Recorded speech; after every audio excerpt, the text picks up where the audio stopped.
এই যে এখন দেখা যাচ্ছে মুফতি সাহেব মানুষ কিন্তু নাস্তিক হয়ে গেছে। আসসালামু আলাইকুম প্রিয় দর্শক, আমি খুবই ভারাক্রান্ত আলেমদের আচরণ কথাবার্তা শুনে।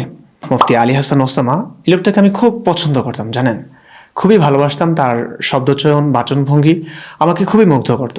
তার যোগ্যতা সম্পর্কে আমি জানি, আমি মনে করতাম তিনি যথেষ্ট যোগ্যতা সম্পন্ন একজন মানুষ, আলেম। কিন্তু আমাকে নিয়ে যে কথাটা বললেন, তিনি মসজিদে হয়তো আলোচনাটা করছিলেন কতগুলো মানুষ সামনে, এবং তার এই আলোচনাগুলো যে ভিডিও হচ্ছে তিনি তো সেটা জানেন।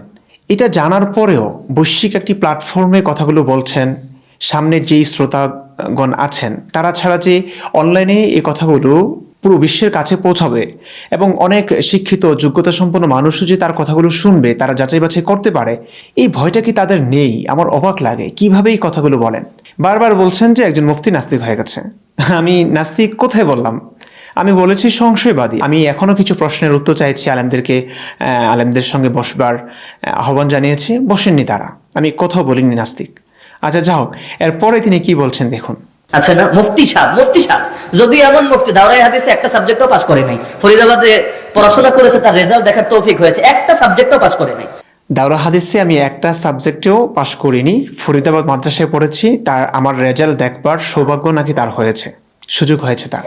আমি জানি না আসলে এই লোকটা কেন মিথ্যাটা বলল এবং কি রেজাল্ট তিনি দেখেছেন, যে রেজাল্টটা দেখবার পর সেটা যে দাওরা হাদিসের রেজাল্ট না, অন্য একটা জামাতের রেজাল্ট, এই জিনিসটা বোঝার ক্ষমতা কি তার নেই, নাকি মিথ্যা বলছেন? হয়তো মিথ্যা, নয়তো এইটুকু যোগ্যতা তার নেই যে তিনি একটি রেজাল্ট দেখে বুঝতে পারবেন যে এটি দাওরা হাদিসের রেজাল্ট নাকি অন্য কোনো জামাতের রেজাল্ট।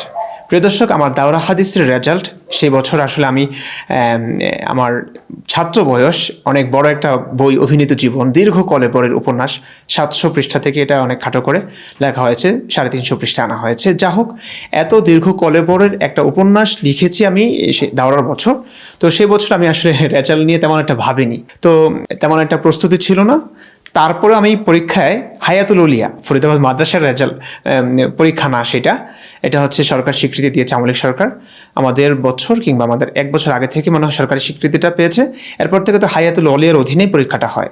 তো সেই পরীক্ষায় দাওরা হাদিসের রেজাল্ট হচ্ছে আমার প্রথম বিভাগ, জাইয়িদ জিদ্দান যেটিকে বলা হয়। এটি মাদ্রাসার ছাত্ররা এটি বুঝবেন, এটি অনেকের কাছে অনেক কঠিন, পান না। তো যাই হোক, আমার অপ্রস্তুত অবস্থায় পরীক্ষার পরেও, প্রস্তুতি না থাকা সত্ত্বেও পরীক্ষার রেজাল্ট একদম খারাপ হয়নি, প্রথম বিভাগ জাইয়িদ জিদ্দান হয়েছে। তো সেই পরীক্ষার রেজাল্টটি একটু আপনারা দেখুন। আমি আগেও একটা ভিডিওতে দেখিয়েছিলাম, আবার দেখাতে বাধ্য হয়েছে। আসলে কি করব, হুজুররা এত মিথ্যা কথা বলছেন। আমি ভাবতে পারছি না, বিশ্বাস করতে পারছি না যে মসজিদে বসে হাজার মানুষের সামনে বৈশ্বিক একটি প্ল্যাটফর্মে বসে এইভাবে মিথ্যাচার তারা করছেন। শ্রোতাদেরকে কি এতই বোকা ভাবছেন যে তারা এটা যাচাই বাছাই করবেন না? এই যুগে, এই মিডিয়ার যুগে, এটি তো যে কেউ একটু যাচাই বাছাই করতে চাইলে করতে পারেন। তো এই যুগে তারা এমন মিথ্যাচার কিভাবে করছেন, আমি জাস্ট হয়ে যাই। আপনারা দেখুন, দাওরা হাদিসের রেজাল্ট আমি দেখাচ্ছি।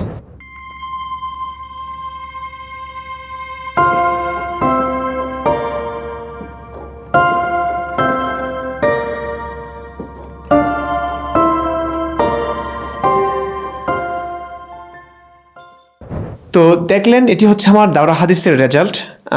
সেখানে এটা খারাপ না, কোনো একটা পরীক্ষায় ফেল আমি কখনোই করিনি। হ্যাঁ, 1 বছর যেটি আমার সহপাঠীরা আমাকে খারাপ ছাত্র প্রমাণ করতে তারা প্রাণ চেষ্টা করে যাচ্ছিলেন, অনেক মিথ্যাচার করেছিলেন আমাকে নিয়ে।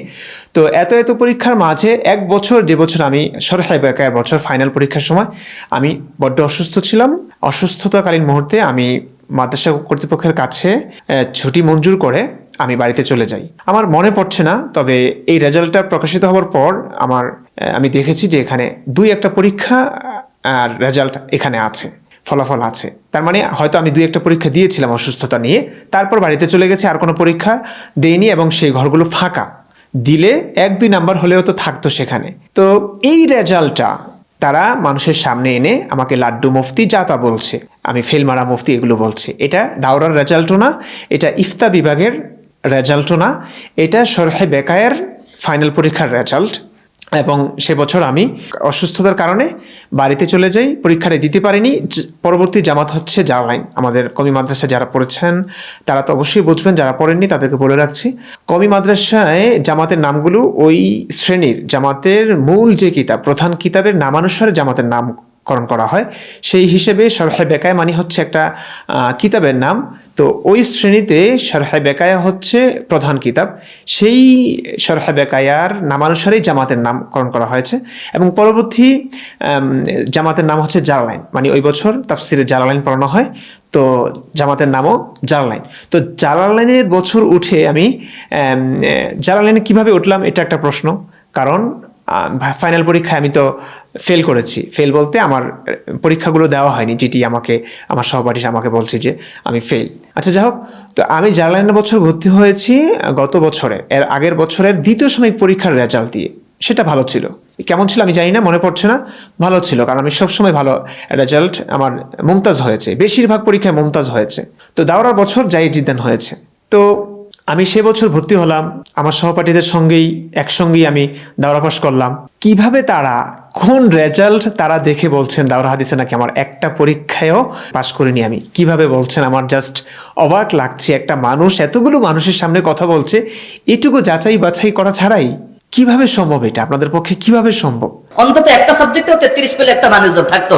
একটা সাবজেক্টেও 33, মানে কি মানে দেখুন, উনি আমাকে নিয়ে কথা বলছেন, আমি আসলে এইসব কিছুই মনে করছি না। কারণ এর চাইতে বড় অপবাদ, মিথ্যাচার তারা আমাকে নিয়ে করেছেন। আমি এগুলোকে নর্মালি নেই, কারণ এটা তাদের স্বভাব। ইসলামকে বাঁচাতে হলে এখন তারা মিথ্যাচার করবেনই। আমার গ্রহণযোগ্যতা নষ্ট করবার জন্য যা করার প্রয়োজন তারা করবেন, সেটা করছেন তারা। কিন্তু ভাই, এই যুগে তো এগুলো মানে মানুষ বের করতে পারে। তো এই যে এই কথাটার মাধ্যমে শুধু আমাকে না, আমার গ্রহণযোগ্যতা নষ্ট করার যে প্রচেষ্টা চলেছে তা না, এর মাধ্যমে কিন্তু ফরিদাবাদ মাদ্রাসা, ঢাকার ঐতিহ্যবাহী ফরিদাবাদ মাদ্রাসা সকলেই চিনেন কত বড় মাদ্রাসা। ফরিদাবাদ মাদ্রাসায় যে শিক্ষকরা পড়ান, যে শিক্ষক নিয়োগ দেওয়া হয়, তারা হচ্ছেন পুরো বাংলাদেশের বোর্ড পরীক্ষায়, ব্যাপক পরীক্ষায় যারা 1 নম্বর হন তাদেরকে শিক্ষক হিসেবে রাখা হয়। তো এই ফরিদাবাদ মাদ্রাসার শিক্ষার মানটা খুবই উন্নত, এটা সকলেই জানি, এটা সর্বজন স্বীকৃত। সেই মাদ্রাসার ব্যাপারে এই যে ওই মাদ্রাসার ছাত্র হিসাবে আমাকে যখন বললেন যে কোনো একটা দাওরার বছর কোনো একটা পরীক্ষায় 33ও পায়নি, মানে ফেল, এটা তো ভাই একটা অপবাদ দিলেন, শুধু আমার ওপর না, ফরিদাবাদ মাদ্রাসার ওপর। তা আমি কিভাবে পাশ করলাম? আমার রেজাল্ট এই যে এখন আপনাদেরকে দেখালাম সেটি। তো কিভাবে আমাকে পাশ দেওয়া হলো, কিভাবে পাশ করানো হলো? মাদ্রাসার কর্তৃপক্ষ আমার মানে ঘুষ খেয়েছে, আমি ঘুষ খাইয়েছি তাদেরকে? আপনি তো পুরো বাংলাদেশের কওমি মাদ্রাসাগুলোকে আপনি পচালেন, কওমি মাদ্রাসার শিক্ষা ব্যবস্থাকে আপনি প্রশ্নবিদ্ধ করলেন। আমি কি বলবো, এটা শুধু আমাকে পচালেন না, আপনি মাদ্রাসার শিক্ষা ব্যবস্থাকে, শিক্ষা ব্যবস্থার মান মানে ক্ষুণ্ণ করেছেন। কিন্তু বাংলাদেশ বলে কথা, নামের আগে মাওলানাও আছে, মুফতিও আছে। বাংলাদেশ বলে কথা, নামের আগে মাওলানা আছে, মুফতি আছে। তো আমি কি মাওলানা না হয়ে মাওলানা দাবি করছি, মুফতি না হয়ে মুফতি দাবি করছি, এবং মাদ্রাসা কর্তৃপক্ষ আমাকে সার্টিফিকেট এমনি দিয়েছেন? ভাই, আমাকে অন্যভাবে পচানোর চেষ্টা করুন। এই যে পচানোর চেষ্টা করছেন, ধরা খেয়ে যাচ্ছেন, তো ধরা খেয়ে গেছেন। আপনারা যারা, প্লিজ শ্রোতা যারা আপনাকে শুনতে পাচ্ছেন, আঘাত দিয়ে না, অত্যন্ত বিনয়ের সঙ্গে, শ্রদ্ধার সঙ্গে তার কাছে ভিডিওটা পৌঁছে দিন এবং তাকে প্রশ্ন করুন সম্মানের সঙ্গে যে আপনি যে কথাগুলো বললেন মসজিদে বসে ক্যামেরার সামনে, এই কথাটা তো ঠিক না, আমরা তো তার রেজাল্ট দেখতে পাচ্ছি। তা আপনার কি এইটুকু যাচাই বাছাই করে কথাগুলো বলা উচিত ছিল না যে এটা দাওরার রেজাল্ট না, এটা অন্য কোনো জামাতের রেজাল্ট? কিংবা এটা আপনি বোঝেননি? আপনি যে দাবি করলেন আপনি দেখেছেন আমার রেজাল্ট, ইমরান বিন বশিরের রেজাল্ট দেখেছেন, তো আপনার সব কথা তো মিথ্যা প্রমাণিত হচ্ছে। আপনারা প্লিজ তাকে এই কথাগুলো জানান, সম্মানের সঙ্গে, শ্রদ্ধার সঙ্গে, খুব বিনয়ের সঙ্গে তাকে প্রশ্নগুলো রাখুন। কোনো ঝামেলা না, কোনো অসম্মান করে কথা বলবেন না। ওনারা খুবই শ্রদ্ধেয় বাংলাদেশের কাছে, বাংলাদেশের মানুষের কাছে। তো এই সম্মানের সঙ্গে তাদেরকে শুধু প্রশ্নটা রাখুন যে কেন তিনি মিথ্যাচারটা করলেন। মানে ইসলামিস্ট যারা আছে তারা যদি কখনো সংশয়বাদী হয়ে পড়ে, তাদের ব্যাপারে এরকম মিথ্যাচারিতা কি জায়েজ? এরকম মিথ্যাচার তাদের বিরুদ্ধে করা, তাদের বিরুদ্ধে এরকম ষড়যন্ত্র করা কি জায়েজ হয়ে যায়? ইসলামের এরকম বিধান আছে কি নেই, সেটি আসলে জিজ্ঞাসা করবার একটি বিষয়। আমি একজন মুফতি, আমি জানি না তাদেরকে কতল করা যায়, এটা আমি জানি। কিন্তু এই যে এভাবে মিথ্যাচার করছেন, এভাবে তো ইসলামের মান ক্ষুণ্ণ হচ্ছে। আপনাদের গ্রহণযোগ্যতা কমে যাবে হুজুর, ব্যবসায় ভাটা পড়বে। লাখ লাখ মানুষের সামনে যে কথা বলছেন, যা বলছেন তারা গিলে খাচ্ছে, এটার সামনে আর পারবেন না। মানুষ কিন্তু মাহফিলে প্রশ্ন করে বসবে যে হুজুর আপনি তো ইমরান বিন বশিরকে নিয়ে মিথ্যাচার করেছেন।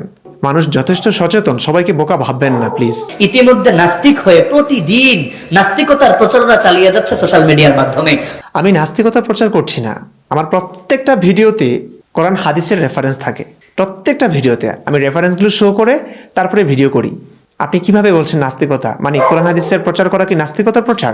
প্রিয় দর্শক, আমি আর কিছু বলতে চাই না, শুধু এই কথাগুলো এই জন্য বলা যে আলেমরা যে মিথ্যাচার করছেন এই যুগে, হাজার মানুষের সামনে মসজিদে বসে ক্যামেরার সামনে বৈশ্বিক একটি প্ল্যাটফর্মে দাঁড়িয়ে তারা এই কথাগুলো বলছেন, মিথ্যাচারগুলো করছেন, এবং এটি খুব ইজিলি প্রমাণিত হয়ে যাচ্ছে। মানে জাস্ট অবাক যে কিভাবে বলছেন তারা, এই মিথ্যাচারগুলো কিভাবে করছেন। তো আপনাদের কাছে অনুরোধ, যারা ভিডিওটি দেখেছেন, ছোট্ট ভিডিও, এটি আল্লামা মুফতি আলী হাসান ওসামার কাছে পৌঁছে দিবেন এবং তাকে সম্মানের সঙ্গে প্রশ্নটি করবেন যে আপনি মিথ্যাচার কেন করলেন। কথা বলবার ক্ষেত্রে আপনাদের সাবধানতা অবলম্বন খুব দরকার, কারণ হাজার হাজার মানুষ আপনাদেরকে অন্ধভাবে বিশ্বাস করে। আপনাদের পেট, আপনাদের রুজি রুটি কিন্তু এভাবেই চলে, এভাবেই আসে, এই সরলমনা মানুষের মাধ্যমেই আসে। তো তাদেরকে এতটা বোকা ভাববেন না। মানুষের মাঝে জনসচেতনতা বৃদ্ধি পাচ্ছে, তারা সাবধান হচ্ছে, সজাগ হচ্ছে। সামনে হয়তো আর এই ব্যবসাটা করতে পারবেন না আপনারা যদি এইভাবে চালিয়ে যান মিথ্যাচার, এবং ধরা খেয়ে যাচ্ছেন যেভাবে ধরা খাচ্ছেন আপনারা। মানুষ কিন্তু আপনাদের ভাওতাবাজিগুলো বুঝে ফেলছে। তো আশা করি আপনারা এমনটা করবেন না। এবং তার কাছে আমারও প্রশ্ন, আপনার কাছে যদি ভিডিওটি পৌঁছায় তাহলে প্রশ্ন করব যে হুজুর আপনি এই মিথ্যাচারটি কেন করলেন। যদি আমি ফেল মারহা মুফতিও হই, এটি তো আপনার আলোচনায় আসার কথা ছিল না। আমি তো অত্যন্ত সম্মানের সঙ্গে বলেছি আপনারা আমাদের মুরব্বী, আপনারা আমাদের শ্রদ্ধেয় সিনিয়র। আমরা আপনাদের কাছে একজন ছাত্র হিসেবে কিছু প্রশ্ন করব, উত্তর জানতে চাইবো, সেগুলো জানিয়ে দিলে আমরা ভালো তওবা করলাম, কান্নাকাটি করলাম, তারপরে ইসলামে ফিরে গেলাম, দেশে ফিরে যেতে পারলাম, মায়ের কোলে যেতে পারলাম, মাও খুশি, পরিবারও খুশি, আত্মীয় স্বজন সকলেই খুশি, আমিও নর্মাল জীবনযাপন করতে পারবো। আমার জন্য তো ভালোই ছিল। কিন্তু কেন এত মিথ্যাচার করে মানুষের কাছে আপনাদের গ্রহণযোগ্যতাই নষ্ট করছেন? যাক, ভালো থাকুন, সুস্থ থাকুন। আপনাদের এমন মিথ্যাচার করে যদি পেট চলে তারপরে আমি খুশি। তবে আশা করি সামনে একটু হলেও সজাগ হবেন, সতর্ক হবেন কথা বলার ক্ষেত্রে। ভালো থাকুন, সুস্থ থাকুন। আল্লাহ হাফেজ।